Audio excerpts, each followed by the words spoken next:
This is Abdullah Kashmir, Class CIS 220, Object-Oriented Programming, and this is Class 4 assignment, which is getting the path of the directory of the project.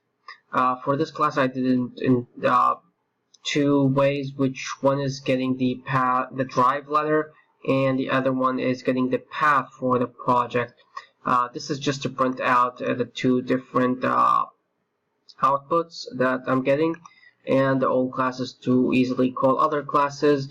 The first one is going to return a string, and the string, what it do is go to the class, and it goes to the protection domain, and from there I'm able to get the source code and get the location from there.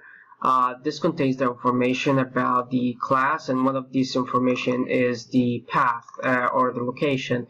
And from there I'm able to get it as a string, and because the file, if for example this is gonna go into the folder of the project and build then classes, what I'm trying to do is get out and reach the project folder. The other class is the same, almost the same, but I took only the first three characters, which is the drive letter. To test it,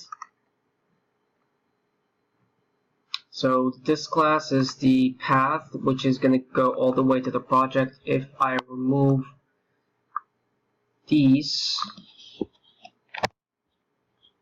then it's going to change into going all the way to the class.